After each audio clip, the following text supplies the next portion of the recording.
Welcome inside our New York studios. 30 minutes of inside college basketball. Brent Stover, Chris Walker, Emeka Okafor, and our insider, John Rothstein. A lot of hoops Saturday night with a Big 12 battle, the main event on the court. UFC 325 taking center stage over on Paramount Plus, where Alexander Volkanovski defended his second reign as featherweight champ in a rematch against Diego Lopez. But we start here with a heavyweight battle between two of the nation's best college basketball players, squaring off in their own version of the octagon. Allen Fieldhouse in Lawrence, the 1,000th game all-time for KU in that building. A.J. DeMonza, the sensational freshman. Darryn Peterson, the sensational freshman. And Darryn Peterson using a little ground and pound, getting to the rim, 9-5 start. And then Peterson, look at this, overhand right for the dunk. Kansas takes round one easily, 47-26, but with 17 left in the game, he had cramps, didn't play again, so he taps out. Richie Saunders, a big left right there. Saunders, a career-high 33 as he drills his 6th three of the night. And then A.J. DeMonza, look at this, in traffic, tough layup. Goes. Cougars within 6. They got it down to 4 after trailing by 21 in the game.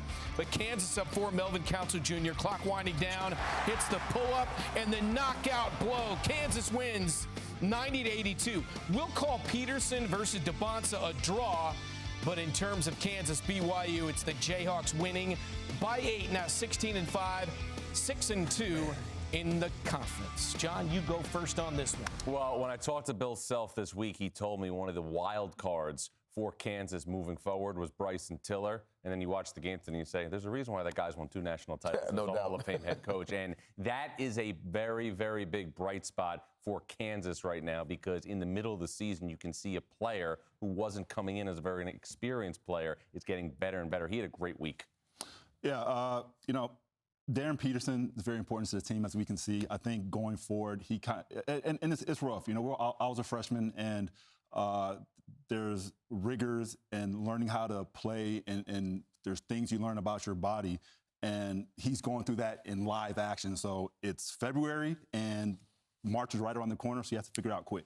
You definitely have to figure it out. And I know, John, you mentioned the word load management, the phrase load management. But I'll tell you this, right? And Darryn Peterson is a supreme talent. And as they'll use him as needed when he's available.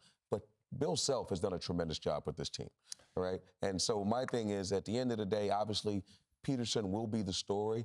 But the story also should be without him, right? And I don't even think they're the most talented team. No. Bill Self has done one of his best coaching jobs. All right, 90-82 on this day. By the way, mentioned 1,000 games there at Fog Allen, 878 wins. How many were against K-State? Too many. Moving along. Stay in the Big 12. 11th ranked Texas Tech and UCF. The Red Raiders having won 5 straight. 9 of their last 10 entering the day, but the Knights off to their best 20-game start in 7 seasons with a record of 16-4. And John's second half, the Knights up by 6. Themus Fulks is one of the more under-the-radar point guards in Power Conference basketball. Drills that triple. UCF in control, but here comes JT Toppin. 27-10 today for Toppin, the reigning Big 12 Player of the Year. Fulks probing. Fulks hits the jump shot. UCF right now up by 4. Jalen Petty is going to miss. Rebound the go-ahead. Chris Johnson with the dunk. This is a significant win for the resume of UCF, who has also beaten Kansas, who has also went on the road to beat Texas A&M. Don't discount Johnny Dawkins from being a Big 12 Coach of the Year candidate. Matching the best 21-game start since 03-04. Texas Tech Monday home against Kansas. UCF Wednesday at Houston. Speaking of the Cougars, they were back at home hosting the Cincinnati Bearcats. Kingston Flemings has had a phenomenal season, and 8-5 he connects with Kristen Ackford alley-oop. 10-5 Cougars to start. Yeah, Mercy Miller in the corner knocks down the tray. Kingston Flemings again with the smooth pull-up jumper. Cougars lead 41-23.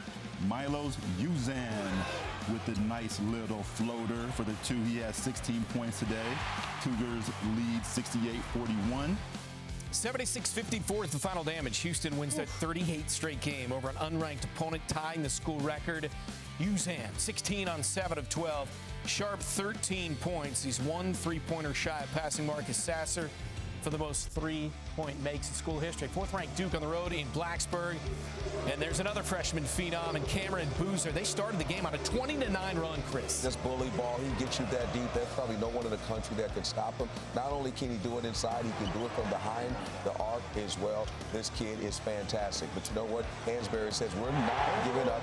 We're at home. We usually handle Duke teams when they're in the top 10 in the country. But this guy right here, he is not to be denied. Isaiah Evans, Shire gets it done once again. Boozer a game high 24. Hansberry in the loss has 20. Boozer was born in 2007, but they matched their best 21-game starts since 07-08. Shire said after the game, I think we're learning our recipe to win. I love scoring, too, and we were one of the most efficient offenses in the country, but this is how you win in March. This is how you win an ACC play, where you do it with your defense. John. Are we taking for granted a little bit the job that John Shire has done? I'm not. Replacing a legend in Mike Krzyzewski. You're ruining my monologue. My bad. But in all seriousness, Mike Krzyzewski is one of the 3 greatest coaches in the history of college basketball. The other would probably, I would say, be John Wooden and Rick Pitino.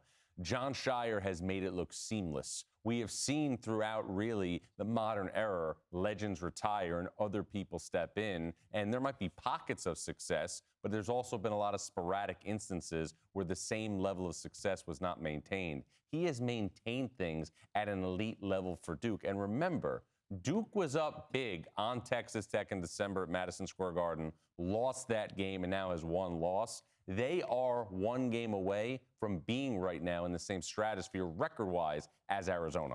You know, talking about the job that Shire's done, you lose 5 players to the NBA, your 5 leading scorers. You come back next year stronger in a more difficult conference. Like, the ACC is better than it was last year, and Duke has just been continuing to get better and get better as the season continues. And you know, come March, this team's going to be very scary. Look, I'll say this. Coach K built an unbelievable brand, right? You know who built a great brand? Nick Saban in Alabama, following him. Look what this guy is doing. Again, they pick the right guy. That's all you can say, because he has maintained the brand. And I would say he's accelerating it until he can get to a championship. Well, how do you think the next host is going to feel 20 years down the road with his friend? It's always got to be something.